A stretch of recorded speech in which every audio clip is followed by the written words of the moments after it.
Hello, and welcome back to the Corhazi Outlook, a Grand Archive TCG podcast centered around tournament results and competitive metagame analysis. We are here to provide a glimpse into what's being played at larger tournaments and help you prepare for your next big event.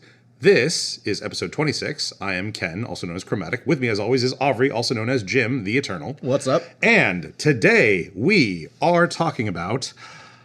What are we talking about? What's even happened lately? Oh, yeah, I'm sure there's nothing of real importance. No. Kind of another one of those filler episodes? Yeah, basically. I guess we just check my notes and, Ascent Los Angeles. Oh, we're talking about Ascent Los Angeles. Oh, yeah. The last big tournament of the Phantom Monarchs season. To close it out, dare we say it, we were both there. Yeah. So... it was quite a time. Oh, yeah. This was a great event. Just kind of like the bird's eye view of the inclusion of Pantheon as a side event was really, really good. Yep. It's always nice to be able to draft kind of in this environment and meet up with people. Yeah, that was a lot of fun. And of course, like Path of Steel was great.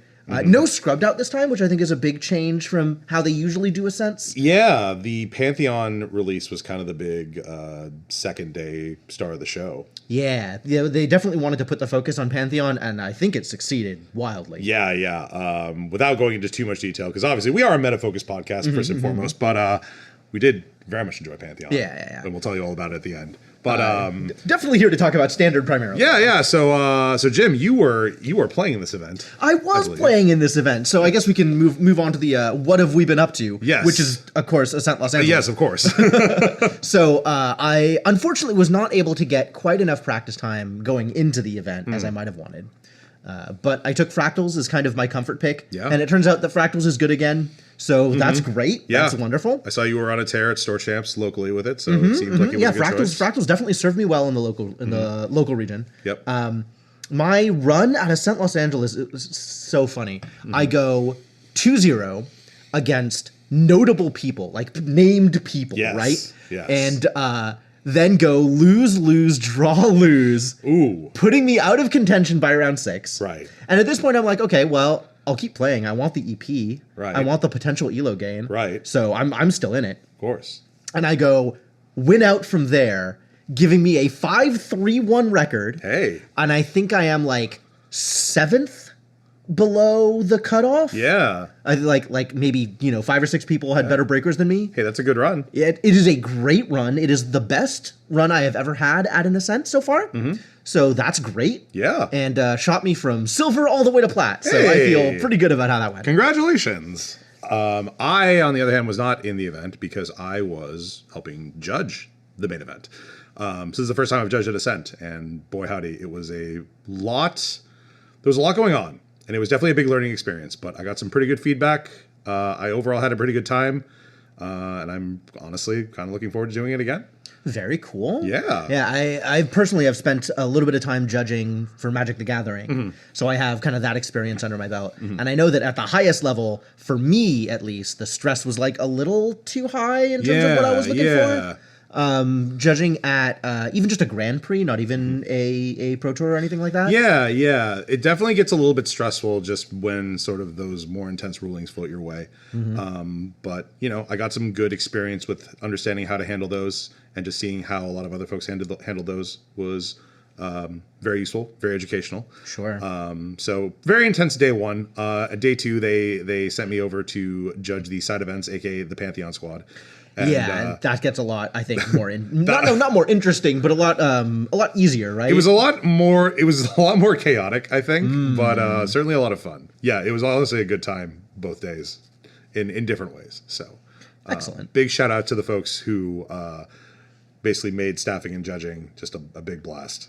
And just I was really happy to be able to help drive and make sure the event fired off smoothly. So yeah, I mean, my experience as a player was that the event went pretty smoothly. Yeah. I think the turnover between rounds was a little long. But that always happens. Yeah, that tends to always happen, right? Like thinking about like Store Champs, you can kind of move pretty quick.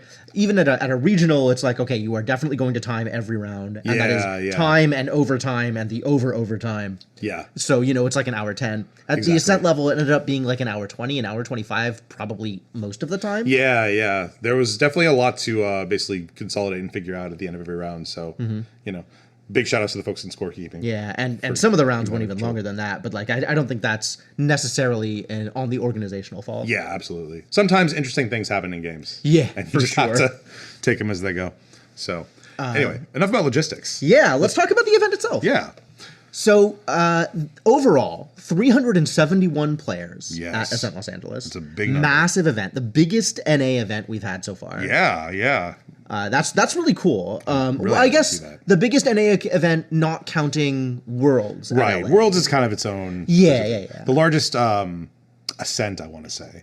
Well, I don't know what Ascent Worlds is. Ascent Worlds is still like Ascent Worlds is still Ascent. Worlds. I don't know, but yeah, the biggest. Let's say the biggest one-on-one event. There Yes. we go. There we go. Yes. The most attended one-on-one event at in Northern America. Yeah. In California. California. In Northern America. North America. 371 players. 38% on fire. Yep. 33% on water. Okay. 26% on wind. That's a difference in the numbers that I would have expected to see considering past Ascents. Yeah. Even the more recent Ascent behind that, London, had 38% on fire and then almost an exact swap of water and wind. In fact, even a bigger difference, right? 17% water, 41% wind. Yeah, I guess that sometimes does show just sort of how these metas have shifted in the past. The water decks really sort of come into their own near the end of the season, whereas the other elements sort of have their heyday in sort of closer to the beginning of the season. Yeah, definitely. You can kind of look at this as sort of the later meta. People have more ideas as to what's going on in the meta and how to respond to things. People have a better idea how to play more controlling or more late game decks, right? Because they know what kind of threats other people are going to present. Yeah. The other kind of wrench in the gears here is Water Aetherwing. Yeah, which it turns out is the most popular. Right. Not only the most popular deck, but the aggro deck of choice. Yes. You know, very, very little fire aggro in this meta. Right. Because if you're going to play an aggressive deck, you're mostly going to be playing Water Aetherwing. Yeah. Because it has that same punch. It has that same power. And it has a little bit more staying power than the fire aggro decks do. Yeah. So that's a huge difference in sort of compared to previous seasons. It almost makes more like looking at this, 38% fire, 33% water. I feel like that doesn't really tell the whole story because some, decent percentage of the water, maybe like a third, is basically a fire deck. Right. In terms of like how it feels and how it plays. But these are the numbers that we have.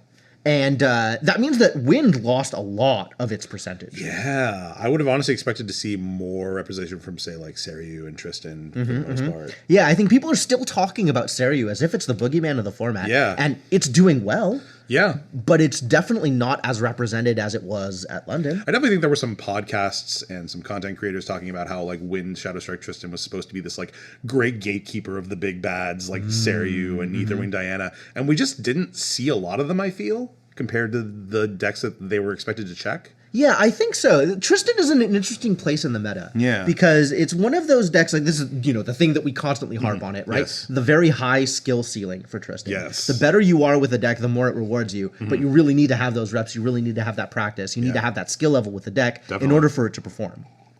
Which means that a lot of people have been kind of scared off it, I think. I think so.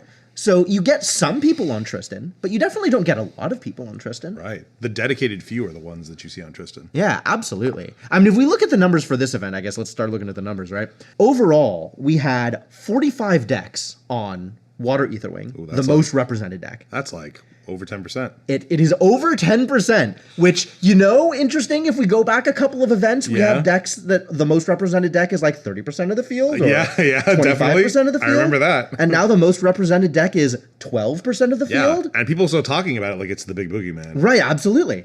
And that is Water Aetherwing, which is like people are scared of it, but they don't think it's a monster. Right. They don't think it's breaking the format. Right. It's like you kind of know how to handle it at least a little bit. Somewhat. Behind that, you have Seiryu. Right. Coming in at 10%. Okay. 38 decks, 9.7% of the field. Behind that, you have Fractals. That is a big jump. Right? That's a massive jump. Fractals went from basically no decks ever to 8% of the field here. 31 Fractals decks. Oh my gosh. On day one. That's wild. Yeah, right? And then at that point, we now drop into the below 5%. Right. So all of the other decks, we're looking at Genbu, we're looking at CL, we're looking at Horse and Taxes, we're looking at Tristan actually came in just barely above. We have 5.4% of the field on Shadow Strike. Yep. But everything else is kind of, the long tail that we like kind of like talking about here. And there's a lot of decks. There is a very long tail here. Absolutely. So many different types of decks here. I do know that since we were talking about prior to this, we have a Nico in every flavor in every element of this deck. We do, yep. One of each Nico at least. Yep. There was a single water allies deck that overperformed, drastically overperformed. Oh, yeah. But almost anything that people kind of think about playing is here. Like there was a little bit of suited, there was a little bit of fire aggro, there was a decent chunk of what Fractals is calling warrior crux. Yes. I think we kind of, I personally, I like to break it up a little bit more, talk about, the Merlin version of the deck versus the Lorraine version of the deck. Very, very different. And then like the Crux Knight version of the deck versus the Spirit Ruler of the deck feel different enough to me in terms of their win conditions and their goals that they're maybe worth talking about as separate decks. But if you lump them all together the way that Fractals does, it still doesn't get more than 12% of the field. Right. Absolutely. So there's really a whole lot of variety here. And a little bit of a tangent, talking about variety, there's been people talking about, the health of the format. Right? And, a lot of the same people, that the way they talk about the health of the format is in comparison to previous formats where there have been a obvious best deck. Yeah, like a tier 0 deck is what I would call it. And, I don't think anybody's going to call, like, Vanitas Razorgale, for example, the format in Boston, as not Boston, Toronto, the format in Toronto as a healthy format. No, I don't think everyone will. But people talked about Ryle. And if you look at the format that Ryle was legal in, there was a lot of deck variety. There was. But all of it was kind of in the same sort of vein. So, I don't think that most people are talking about the Ryle format as an unhealthy format because of the way that Ryle worked it. But a lot of the people that are talking about the format as it stands for PTM are talking about it as a healthy format because there's variety. Because there's a lot of different decks that people can play and a lot of different decks that can perform as long as you're playing those decks well. And this is definitely the most variety that we have had in Grand Archive as a game ever. Yes. I personally really appreciate the openness of the format. I definitely can understand how it might be a little daunting when you're prepping for your tournaments. Absolutely. But it is really cool to see a lot of different decks and a lot of different strategies have a place in this format. Yeah, I mean, we've also heard from a decent amount of the sort of professional players that the openness and variety in the format sucks. Right? Because just needing to prep for so many different things, there's no sense of like, as long as I know, because these 3 or 4 decks are the best decks in the field, as long as I'm prepared for those, I'm good. There's definitely a sense of like, there's just too many decks. There's so many decks that people can play, and I have to be prepared for all of them. I can't handle that. That's too much. And, is that still a healthy format? Depends on kind of what your perspective is when you're looking at it. A little bit of your personal taste as well, probably. Yeah. So I don't know that healthy is necessarily a useful term. Because it kind of means whatever you want it to mean. It does. I mean, I guess health can be subjective in a certain way. Absolutely. But definitely the most variety that we've ever had in a Grand Archive format. And if that's what you're looking for, this is a great format. The field is wide open for you to express yourself in several ways. Yeah, absolutely. But yeah, enough tangenting. I think the meta for this event, at least, obviously very wide open. No clear overall like best decks. I think nothing actually in terms of win percentage. Got above 60%. Yes. So in terms of like certain decks performing better than other decks, like kind of everything performed decently well, like within sort of the expected range of the decks that are coming in here. Interestingly, the deck that's the highest win percentage is one that is basically just in a category of its own. So it's kind of hard to categorize that overall. Yeah, you can't really look at the 62% of water allies and be like, oh, this deck is great. One person made day 2. That was one man's baby, and he piloted it with great gusto. Absolutely. But yeah, anything with more than like 4 or 5 decks representing it, I think that the highest win percentage we saw overall was around, Fire Luxem, 59%. Oh, yeah. So nothing above 60%. Okay. That's not bad. Which, that's really good, actually. Yeah. Like, there's definitely been a lot of outliers in some of the previous events. Yeah. So this kind of flattening out a little bit really shows that a lot of it is going to be about player skill. Yeah. And absolutely there's going to be some stuff that's matchup dependent, but there's no one deck that has the best matchups overall. Yeah. Whatever you take, you kind of need to put some effort into it, you know? So that is, for me at least, very heartening to see. Yeah, I mean, this is a format that I like, Yeah. for sure. Yeah. Because I can just pick the deck that I like the most Yeah. and get my reps in and take that to an Ascent and do well. It's true. It's and true. that's, like, I think the thing that I like to see out of the format the most. So I'm pretty happy with how this format shook out. Yeah, likewise. So we should definitely talk about what was competitive enough. Oh, yeah. So let's talk about day 2. Yeah. So obviously, most represented deck on day 1, still the most represented deck on day 2, which is about what you'd expect. Yep. Pretty good conversion rate, actually. Yeah. 17 out of the 45 Ether Wings made it to day 2. Oh, yeah. So that is 22% of day 2. That is a healthy and chunk. a 38% conversion rate, Pretty good. is in fact the highest conversion rate except for Water Allies, which was 100. Yes. You can't beat this Water Allies player, I'm telling you. Right, yeah, wild. Yeah. But yeah, 1 out of 1 stats, maybe not the best place to live. Right. But yeah, 38% conversion rate on the day, which is great. Yeah. So Water Ether Wing doing well, and piloted by a bunch of high-skilled players, I think is the other thing that I want to call out here. Yeah. Is the pros have picked it up, you know? Yeah. A lot of folks really like leaned into this deck and teched for this event specifically. Absolutely. It wouldn't surprise me to hear that a bunch of the kind of higher performing players in day 2, the higher performing players even in the top 8, probably teched for the mirror. Yeah. Oh, they absolutely did. That said, that was not the only thing that made it to day 2. Yes, indeed. Bunch of Seria made it to day 2, 34% conversion rate, which is wild. Yep.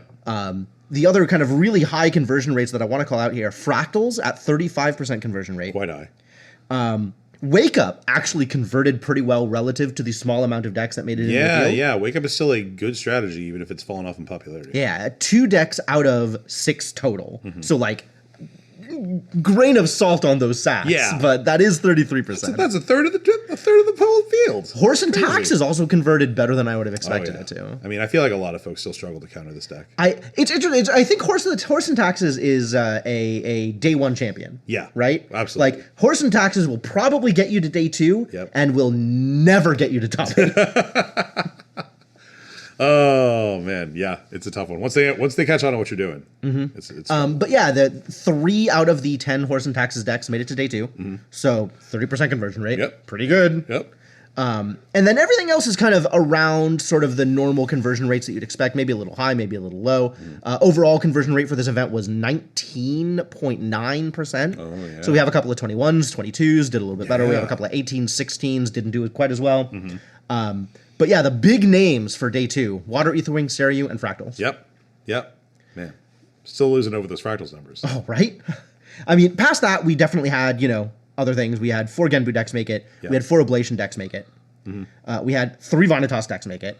3 Ku CL decks make Yeah. it. So a lot of CL representation. Yeah. I'm honestly really surprised to see not only Oblation outnumber Ku, but also Genbu really being at the top of sort of this like sort of second tier of conversions, really, because I know a lot of people were sort of swearing off Genbu as being a dead deck until Superior had such great results at London.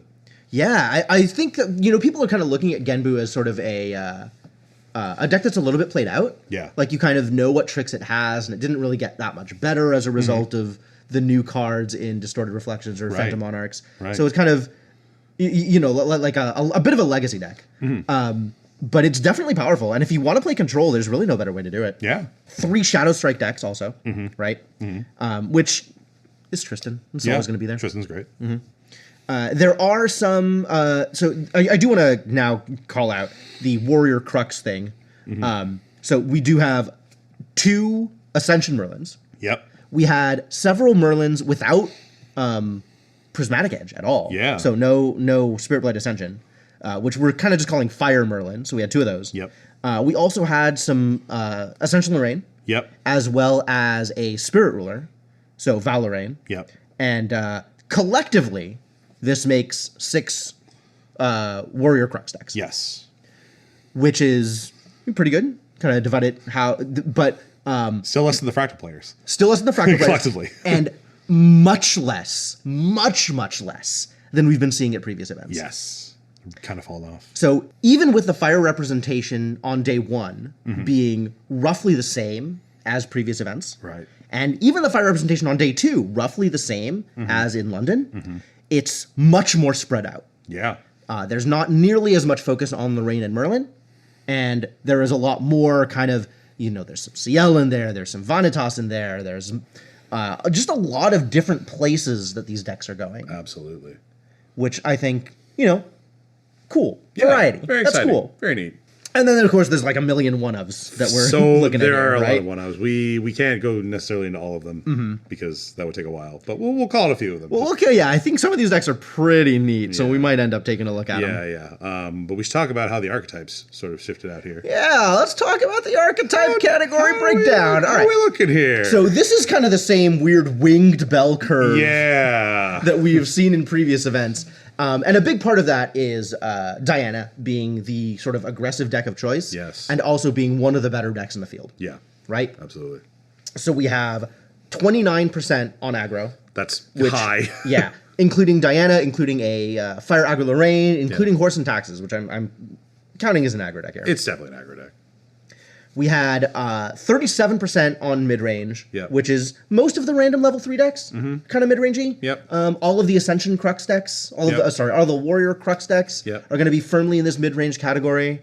You also have like Shadow Strike here. You also have Seiryu is kind of a mid-rangey deck most of the time. Sometimes it's more aggressive, sometimes it's less aggressive. Yeah. But all in all, it's like taking a couple of turns to ramp up and then throwing threats at you. CL, mostly a mid-range deck in this kind of situation. And Nico, I think, also kind of very mid-rangey. Nico is the peak of mid-range. Yeah. You look at like kind of water guardian things, and it's slow, it's grindy, it's not control-y, but it's just constantly throwing threats at you. And then we also have 23% under combo because of the re-rise of fractals. Fractals is definitely quite combo. Some people call it like a blue erupting in a way. I'm kind of prone to agree with them at this point. I think the more recent versions of fractals, and the reason it's doing well is because it's leaned a little bit more into its control roots. So you have Unmake Duality, obviously, but you have Acquiescing Rejection coming back. You have people putting Frostbind in the main in a way that they weren't before. So this deck can definitely play around their opponents a little bit better. But is definitely still the same combo deck at its root. If they have a good start, they'll just burn you out on turn 3. Absolutely. They And certainly will. that's fractals. That's how it is. So, then a little bit of a bump in tempo, a little bit of a bump in control. The only real control deck out in the field right now is Genbu. Yeah. And one Luxem Xander did make it through. So calling that kind of control E as opposed to anything else, not exactly mid-range. It's kind of just sitting back until it kills you, which is like, that's pretty control. It's quite control. And we had a couple of allies decks. So into the tempo part of this bell curve, right? We have not so much a bell curve, but whatever kind of curve it is. Yeah. It's like a W. I don't have words for this. Big W. Yeah. But we have, Wind Allies deck, we had a Water Allies deck, we had a suited deck even. Yeah. So a little bit of tempo here. But yeah, overall, we're seeing kind of the same mix of decks that we were seeing in London. Yeah. So this is not that different in terms of overall representation when it comes to archetypes. Very cool. Very cool. So like Jim alluded to, there are a lot of decks that we thought that were very neat here. And we're definitely going to call them out. I would like to highlight, though, just because we really like the openness of this format, a lot of the entries in the decks that we think are neat are just going to be sort of the like best in show for those archetypes. So we're not going to stay on them too much just because we've talked about them a lot of times. You know them. You've seen most of the decks. But there are a few that we will talk about in a little bit of detail, just so you know. To start things off, we have to talk about the one suited deck that made it to day 2, piloted by Kit Chan in 63rd place, being piloted with Tristan at the helm for some assassin tricks, and it's making use of Chance Seven of Spades as its new suited card of choice. Yeah, you don't really see a lot of Seven of Spades in suited. Yeah, it's kind of new territory, and I know they're going to have a lot of new tricks going into RDO, but this is kind of your classic suited. You're going to just play a bunch of guys and send them out there and use those bonuses to proc your cardistry and do good things. So, very cool. I'm glad we got suited in as kind of representing itself in the last Ascent of the season. There is still hope out there for the suited players, and I think with the new suited archetype coming out, I think it'll be a lot of fun too. Oh yeah, it's gonna be wild. 54th place, we have Killadus on Water Nico, and if you're gonna see anyone really take a water mid-range pile and pilot it to perfection, look no further than Killadus, because this guy knows that archetype in and out. So absolutely, this is kind of your classic watermill Nico doing sort of the old school types of things that you expected to see in sort of the MRC season and beyond. A lot of those good tricks using some new cards like Tweedledee and the overpowering defense that came in the CL Precon. And just a lot of big, heavy hits and also ways to mitigate some damage. Very cool. Stillwater Patrol is a nice tech to deal with those cats. So this is the first Ascent that we've had since Sablemere dropped into Proxies as well. Yeah. And it's great to see that it's actually breathing new life into the Nico decks. Right? I agree. This is a thing that I think we've seen a little bit here and there, kind of leading up to this event at some of the bigger non-Ascent events. I'm sure we saw Nico take a couple of store champs and made a little bit of a splash at the regionals, but it's not a deck that anybody's been talking about. Yeah, I mean, it definitely has some new explosive potential with Sablemere, so I think we'll see a few people really sort of trying to take advantage of that. Yeah, I mean, okay, well, I said that people haven't been talking about. People were definitely talking about this when Sablemere dropped. Oh, yeah. But it hasn't made as much of a splash as I expected it to. Yeah. So I guess maybe people were kind of keeping it back and cooking up some neat stuff. Yeah. And Nico definitely performed at this event, so that's really cool. Absolutely. We'll talk about it in a little bit more, but first off, we also have to shout out the Water Allies player in the room. In 36th place, we have Yoitsu. Nice. Very cool gentleman. I had a chance to chat with him before the event started. Oh, nice. He cooked a really fun Water Allies Merlin build. This is not a Crux deck, but it is running Assassin Merlin at level 1, along with a lot of fun tricks to boost your damage. Things like Halocline Scout, things like Poison Dagger, and all sorts of ways to sort of boost your damage with those big hits, make your entire board swing for tons and tons of damage. And then a few other tricky things like Nia, Lily, Shuchang is a good way to tax people. It's got some interesting control aspects in there. Yeah, nice to hear about Lily and Shuchang in this kind of deck. It's mostly sounding a lot like sort of the traditional Water Allies lists that we've been seeing. Yeah. Is there any particular spice here? Anything that Merlin kind of enables that we didn't have access to before? I mean, the main thing is you get incaps, which are a very big deal. Excalibur, Reflected Edge is also a tech piece here, which is nice to duplicate things like your Poison Dagger, stuff like that. Being an assassin means you have access to Sadi. You also have Protector at all costs as a 4-of, which is a great way to either defend someone on your field or also just bring out a 2/3 at fast speed, which is really nice. I love that. Yeah, actually, Assassin Merlin feels like it's really well suited. Yeah. So a lot of good tech here, and I think Yoitsu obviously really piloted this to great aplomb, making it to day 2. Yeah, 36 is excellent. Yeah, so congrats to him. Really cool deck here. 31st place, we have RNG on Wind Wake Up. Your classic Wind Wake Up, running Tristan. Trust RNG to be running Wake Up. Yeah, right. He, this is definitely one of his decks of choice. A lot of the classic things you see here, and he definitely did a really good job. He's probably the best Wake Up player on day 2. Nice. So really sweet. In 27th place, we have Macaron on Horse and Taxes. Running a little bit of a dual spirit thing here with Fragmented Spirit of Fire and also regular Spirit of Fire. So based on which turn you're going, you get a little bit of flexibility there to sort of shape your hand. And then, obviously making great use of Unmake Duality, which at the time of this recording may be banned. We don't know yet. We should preface that we are recording this days before the BNR announcement post Los Angeles. So depending on when you listen to this, you can either celebrate the banning of Unmake Duality or be riding out in the streets over why they did not ban Unmake Duality. But it was legal in this event, and Macron obviously used it here. Also 2 Lava Soul Tigers, which I personally love seeing because I think the Tigers are hilarious. Yeah, this is sort of the latest tech in Horse and Taxes. Yeah, something that you can drop on turn 1 that your opponent just really isn't going to have a good way to deal with. Yeah, it's just a big 5/5. If you have to sit out with this thing, it's going to hurt a lot. Absolutely. And it's just going to keep punching you. So in 24th place, we have Emp from TM32 on Fire Nico. Fascinating to see TM32 on Nico. Yeah, we're going to talk about this one in a little bit of detail because we had quite a few TM32 players on it. So this is leveraging Spirit of Fire going to Nico 1 and 2, obviously making use of Sablemere here.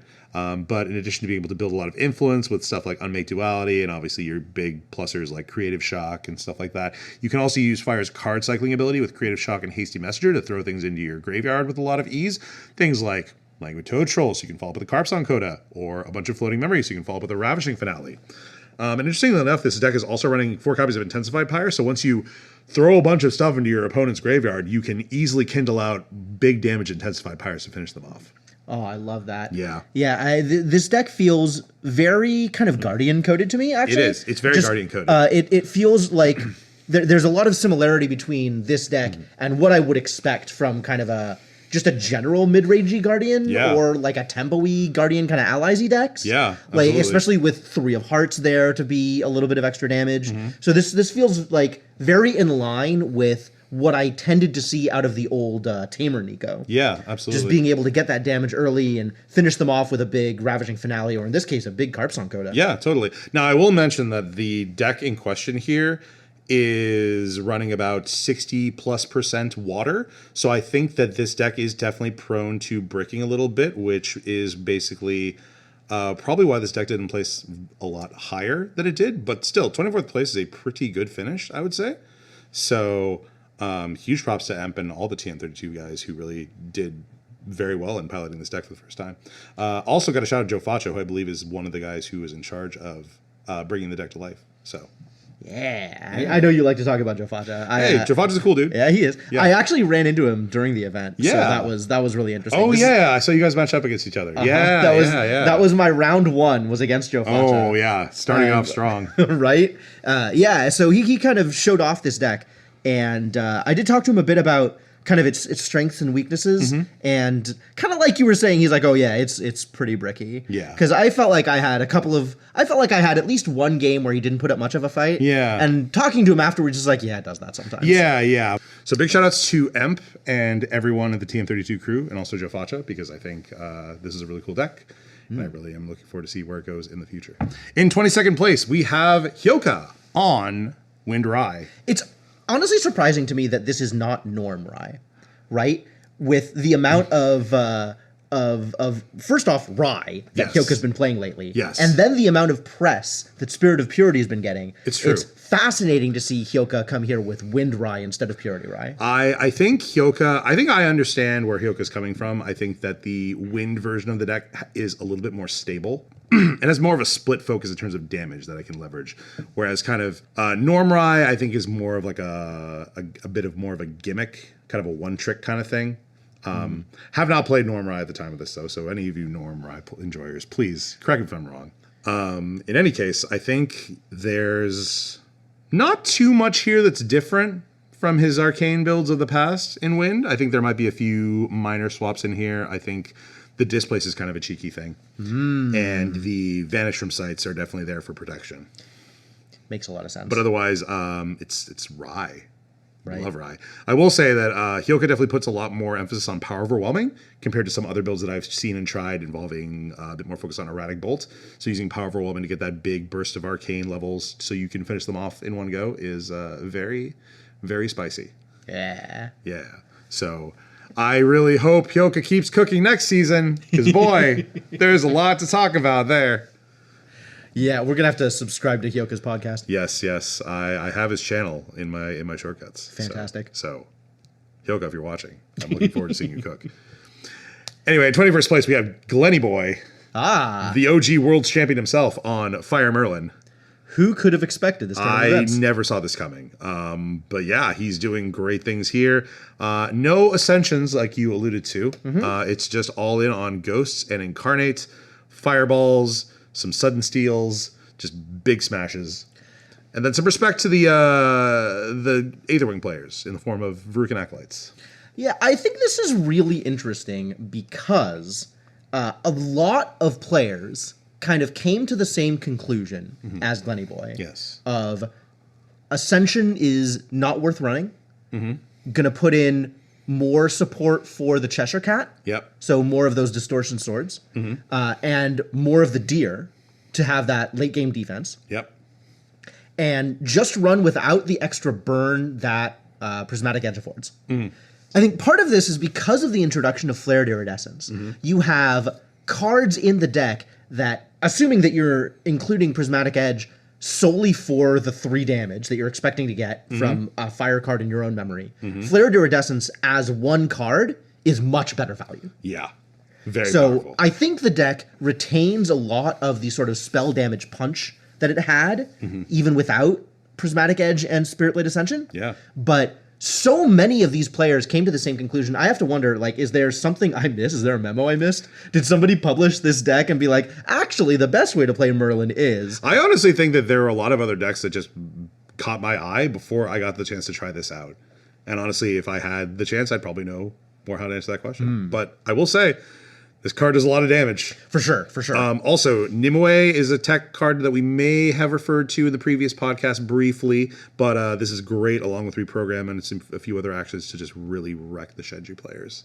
Yeah. So, big shout outs to Glenny Boy on that. In 20th place, we have Frankie Doodle on Seiryu.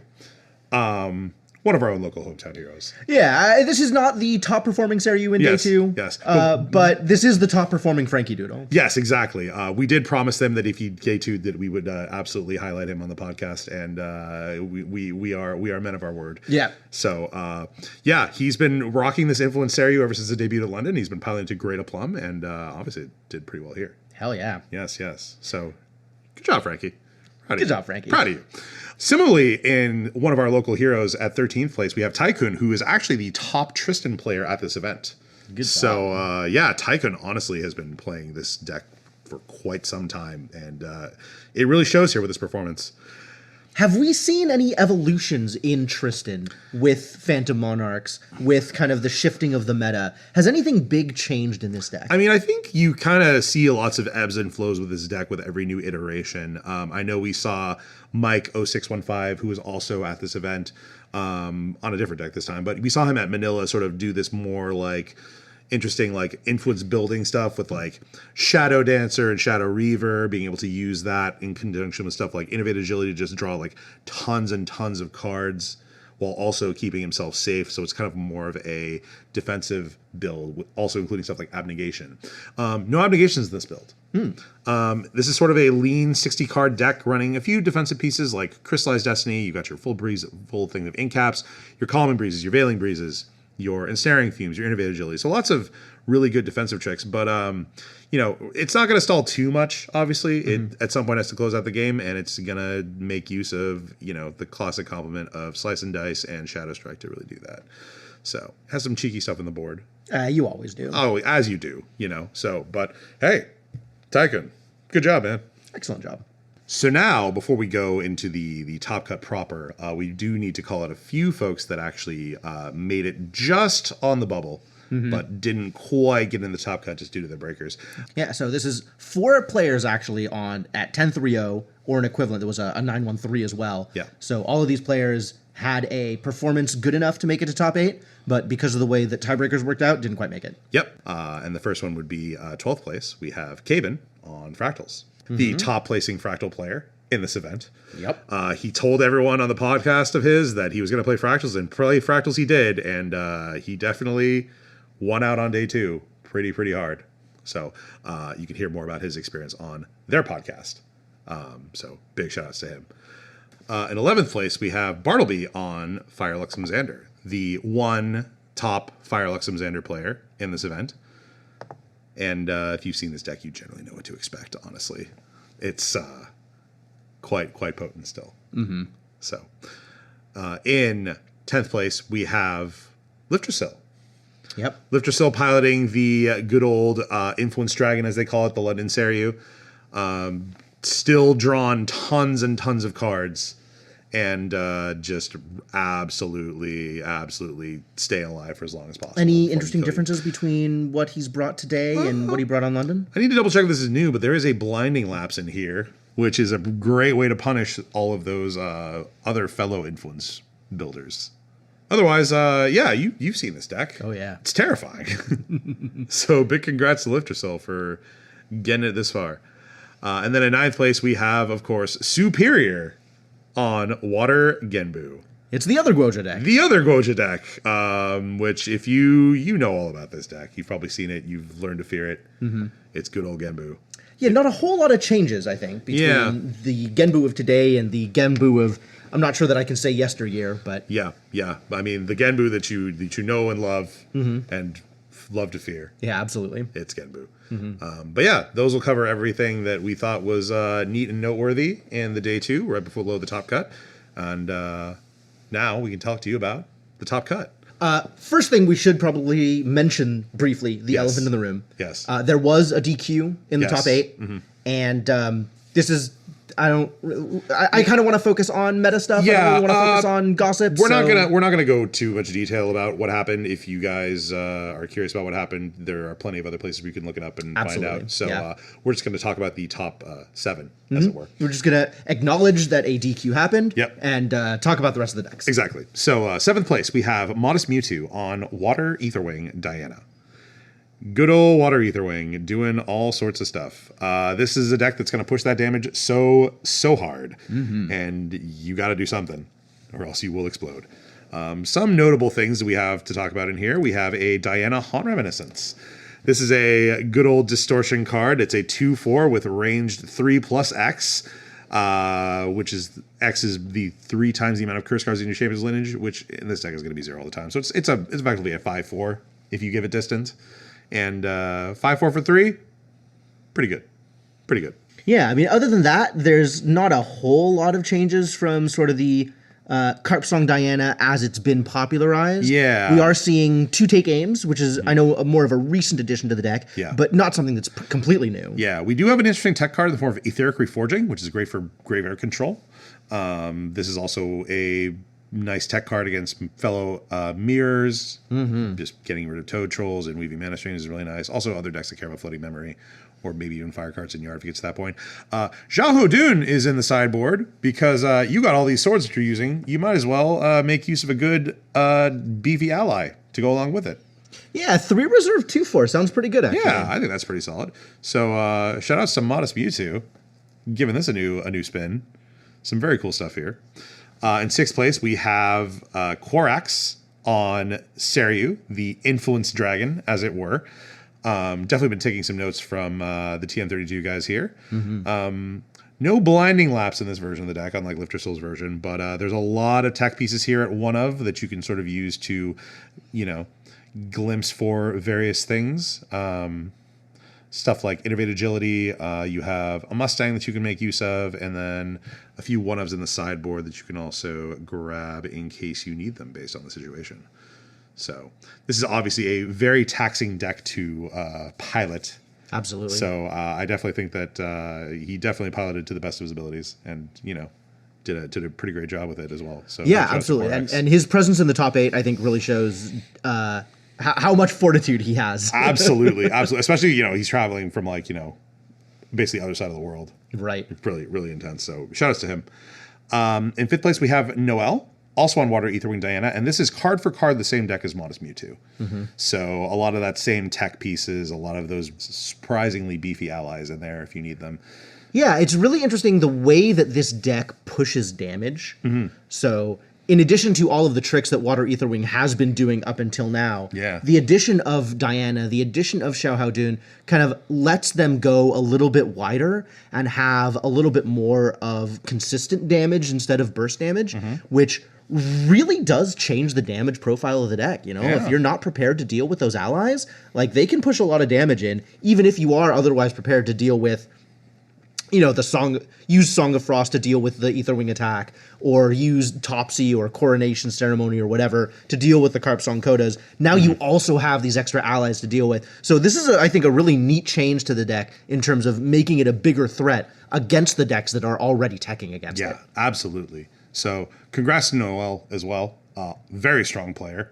Also just great fun person to play against. Yeah. As someone who played and lost to Noelle, I can agree with that. I think she's a wonderful competitor, and I'm glad we have people like her in the scene. Absolutely. In 4th place, we have Pro-An, also on Water Aetherwing Diana, and this one's a little bit different. Pro-An generally is a player that likes to run sort of more controlling builds of things. We saw this back in the day when he was running Nico. We saw this when he was running Arasana. Oh, yeah. He's a very patient man. Yeah, you can see the kinds of decks that he likes to run and the kinds of cards that he likes to run in those decks, and that kind of influence definitely changes how he is running Aetherwing Diana. Yeah, absolutely.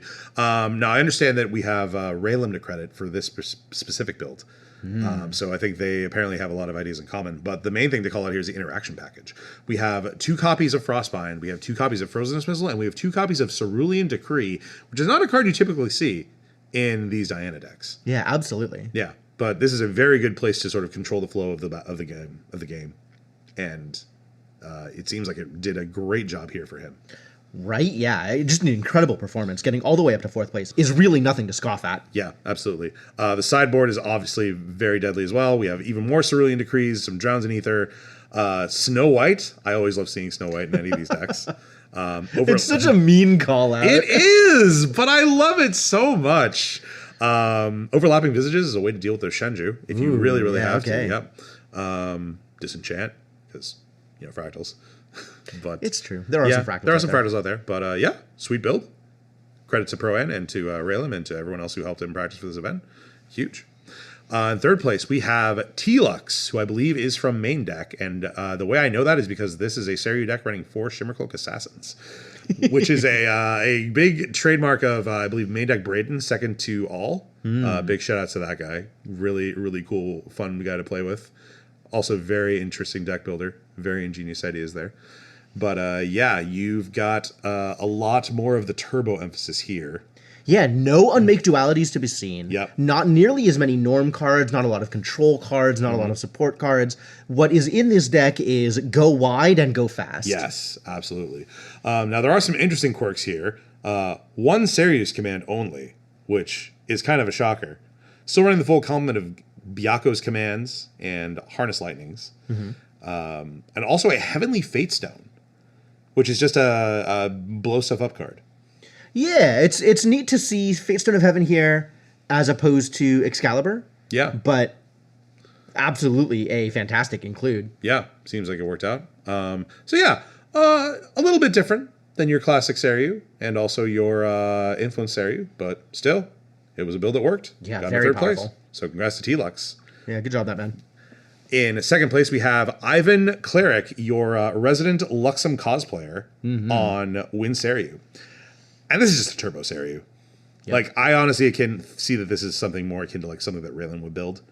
You're really just jamming to level 3 as hard as possible. And then once you're there, you have quite a few good tech cards to sort of help protect your strategy of deploying the dragon. So, you've got the full complement of commands and you have your Harness Lightnings, but you also have things like Incapacitate to sort of protect anything that would mess up your dragon. You have Royal Oathguard as the good Intercept Vigor ally, which is a very good way to pressure. You have some Excalibur Cleansing Lights to deal with things as just a good removal option, and you have a Gazelle in case you need to defend yourself or your dragon. Yeah. I actually really like this as sort of a more pure level 3 strategy. Yep. And I think that is a great thing to see, especially as a contrast to the Influence Builder version of the dragon. Definitely. So congrats to Ivan. You definitely pushed it. But there can be only one. And in 1st place, we have Duck Hats. Duck Hats! Our Duck Hats? Local hero Duck Hats. We love to see Duck Hats up in here. 1st place with Fire Umbra Ciel. Yeah, this was kind of not one of the obvious picks for... No, this was not on my bingo card. Yeah, I mean, it's definitely a strong deck, I think. But I know a lot of folks were talking about thinking like, this is maybe like a tier 2 deck. Like, it hasn't quite put out the results. This man put out the results. Let me tell you. He really did. I don't know if you... I mean, we have to assume that you watched the finals of this event. And boy, it was a nail-biter. Really just the survivability that was showcased in this deck. And just the ability to endure just the constant pressure of a dragon breathing down your neck was really, really impressive. Notably, Duck Hats has played this deck in various versions at different events. I think at NorCal Regionals, he piloted a more aggressive version, which sort of felt more like a Merlin-esque build, running like the Creative Shot Cremation package with like a lot of allies that could go plus, a normal Spirit of Fire, stuff like that. It just felt a little faster. Here, this seems to be a bit more of a defensive build to me, running things like the Serene Spirit of Fire with some fast cures. Crystallized Destiny is sort of a tech piece, some more defensive tech pieces here. Obviously, Abnegation is a wonderful way to defend yourself. And yeah, we're also seeing the Looking Glass with Unmake Duality here to really build up that influence. And then you just have a solid game plan of just bonking the hell out of them while not dying. Yep. Coup and Carter, obviously standard in this sort of package. Yep. We're also seeing the Pastiche Yes. as a way to take advantage of those value generator cards in the Omens. Yep, Topsy Decree, obviously a huge one here. Being able to sort of mitigate graveyards and also spell shard yourself, really, really great when you have a dragon trying to Arcane Blast you to death. Peaceful Reunion in the sideboard was very, very clutch in the game 2 of finals. Being able to Pastiche this to constantly prevent the dragon from being able to pop off, immense. Incredible. Yeah, no, I love the way that CL can kind of take advantage of a more toolboxy build. Yeah.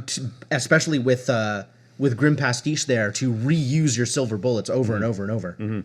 The spiciest thing from this finals that I still blows my mind is having 6 omens omened up, Lineage releasing in response after an enfeebling orb gets dropped to have to drop his hand. Lineage releasing to play a Grim Pastiche in his omens so that he can copy the Peaceful Reunion in his omens by only paying 2. Oh boy. Which was crazy. Crazy. But yeah, excellent performance by Fantastic. Congrats, Duck Hats. This was such a joy.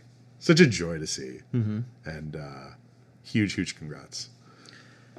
Well, so quick recap of this top 8. I do want to call out, this is the most homogenous top 8 we have seen in this meta. It is. So despite the variety, despite the amount of decks that definitely all seem viable, this top 8 has 3 Seryus, 3 Ether Wings, and then 2 other decks. Yep. Whereas every single event that we have had this season up until here has been at least 6 unique decks, if not more. I'm a little relieved that the winner of the top 8 was one of those other decks. Yeah, that's completely fair. That's pretty great. So this is kind of showing that people have at least a little bit figured out this format, or at least figured out a way to play against the huge variety that is presented and still do consistently well. Yeah. So I guess given that, I think the timing is kind of apt that we're now rotating into a new format. Yeah, this is about the time. Yeah, RDO is soon to be upon us, and things are going to shake up and get really, really crazy. Yeah. So normally at this point, we would talk about takeaways. What can we learn about this event going forward? Right. How is this going to shape the meta going forward? And the answer is none of that matters. We don't even know if these decks will be playable. I mean, some of them probably will. Some of them probably will. I mean, you'll probably still see a dragon. Yeah. I mean, we can assume that there's going to still be people playing these decks into sort of the opening moves of RDO. Yes. Maybe they've introduced some new cards. Maybe they're just playing the decks as they are because they know they're like baseline good. Right. But we will probably see a whole lot of shakeup with RDO. The first step, I think, is going to be making sure that whatever deck you're cooking up in RDO can deal with these powerhouses from the previous meta. If they are at least as powerful as these, you're probably doing pretty good. The next thing I can suggest is get a feel for what other people are doing. Yeah. You know, we're not going to do like a set review here. We don't really have any call outs for any specific cards. But like if you go to True Champions podcast, if you go to the Recollection Step, if you go to like Careful Study, if you listen to Creative Shock, everybody is talking about the cards that they think will do well. And this is the kind of thing that you need to be paying attention to when you are thinking about what kind of deck you want going into the next season. Absolutely. I will say people are already starting to cook. And I have some ideas of my own that I want to try out. But yeah, this is definitely the time to really get interesting with it and see what you can come up with. Yeah, and if you don't feel particularly creative yourself, you know, there's so many other content creators that are out there that are willing to do that work for you. Exactly. There's all kinds of deck lists that people are going to be posted. Try them out, see what you like. Yeah. And as always, the most important thing is practice. Yes, always do that. Get a feel for whatever you're playing. Make sure you vibe with it, and then go from there. So yeah, unfortunately, no like actionable data that we can really give you from this event. Not yet. Maybe we'll have something for you guys a little bit soon. Yeah. But definitely a wide open canvas to build from. Absolutely. Going into the next season. Certainly. So that will do it for our coverage of Ascent Los Angeles. Except for perhaps what we want to talk about in the end step, which is, of course, Pantheon. Pantheon! Oh my goodness. So, as folks who have definitely been meta focused on this podcast for quite a while, I at least have a very soft spot for the good old casual multiplayer slinging once in a while. Yeah, absolutely. Right? I definitely have my history in Magic the Gathering's Commander format, and Yep. Pantheon feels very reminiscent of that, and also just lets you play a bunch of cards that you wouldn't otherwise be able to play, which I think is really cool. It's a great way to breathe new life into the game and give you a way to play that doesn't feel quite as stressful or as, like, how do I phrase this? It feels like it doesn't require as much of you to sit down at a Pantheon game, as opposed to kind of locking in and focusing and doing your best in a 1v1 standard game. So I will say, just my personal experience. I sat down with two friends. I sat down with three friends. No, only two of them were friends. No, two of them. No. So I'm getting ahead of myself. For our first game, I sat down with three local friends, and we just sort of fought it out. Three of us had pre-constructed decks that we pulled out of the box. One of our friends had modded them a little bit, but it was still fairly even, and we just had like a really good knockdown, drag-out fight. It was a lot of fun. A lot of interesting tricks along the way, a lot of back and forth. So I was just like, oh yeah, this actually feels really, really fun. There's always the worry it's going to be compared to like other casual multiplayer formats and different other card games, but I feel like this one definitely has some good legs, at least out of the box. Our second game, I took two of said friends, and we ended up queuing in the side event system, just the three of us, and we ended up getting paired in with a random, which is Kendall from Southern California. And let me tell you, big shout outs to Kendall because he brought a beat down of a water CL deck, and it was just the three of us with precons just trying our best to survive as he just rained down just blow after blow after blow on us, and barely managed to take him out at the end, and it was really, really close. But like, man, let me just tell you, even with a game where like three of us felt sorely outmatched, it was a ton of fun. The one thing I do want to call out for Pantheon is, as opposed to the Reco decks for Standard, the Pantheon precons that you can buy do feel like an appropriate power level to just run out there in Pantheon. Yes. I think you can pick up any of the four precons and not feel like you're outclassed sitting down with your friends, regardless of what their collection size looks like, or regardless of the cards that they've chosen to include in their deck. I think any of the four precons can fight it out and still be a good time and feel like you're not wasting your time. Yes. And as always, if you run into a pod where one person is severely overtuned compared to the others, the rest of you can join forces and take out that player together. That's true. Multiplayer does have its own sort of self-correcting aspects to it. And I do like that for Pantheon. You know, I like that you can just pick up a precon and play. Because if you tried to do that in Standard, if you picked up a Rico and brought that to like a Store Champs or something, you would get creamed. Yeah, it wouldn't even be close. Yeah. And for Pantheon, I feel like it is an appropriate power level and thus an appropriate experience taking one of those precons to any event. Yes, so very much looking forward to see how this format evolves and develops as time goes by. For now, I think I'm having a blast, and I look forward to playing more games. Yeah, it does sound like, based on what they've talked about, that Pantheon as a organized play format is only going to be available at Ascent for the near future. Yes. But of course, it is a casual format, and anytime you have enough friends, you can just get together and play a Pantheon game. Exactly. So I am definitely looking forward to putting some casual Pantheon pods together and playing a little bit of Pantheon when I am not, grinding the hell out of whatever water combo deck I'm playing in RDO. Likewise. Fire combo for me. Oh, sure. Yes. But yeah, so that'll do it for our overall talks of Ascent Los Angeles. Our next podcast could probably be Nationals in the US and Vegas. Although I do believe there's a charity event that might be happening in between then. Yeah, I'm hoping that we can get out something in between now and then, just because it's a decent amount of time, and I'd love to be able to give people some, look at some Store Champs, look at some regionals, and put a little bit of data together for sort of the RDO preseason until we have some Ascent data. Yeah, I think it's possible we might be able to report on sort of an early first impressions of the RDO meta, as it were, sort of as people start to sort of celebrate and figure out what they want to do. Yeah. So we'll report back to you on that. Yeah. Well, I mean, you'll know when we do whether or not there's going to be another episode. Exactly. Also, depending on the ban list that's either out or coming out at the time of this recording. Yeah, who knows when that's going to shake up. Things would be crazy. So we'll see.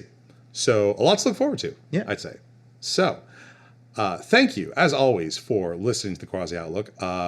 I would like to shout out everyone who made Ascent Los Angeles possible, both the staff and the players, for a wonderful, wonderful experience. And I am very much looking forward to doing it all again in a couple months. Sounds great. Yes. Please look forward to our next episode. It will hopefully give you a bit of a first impression before we dive into Vegas and Nationals proper. But until then, take care. Take care.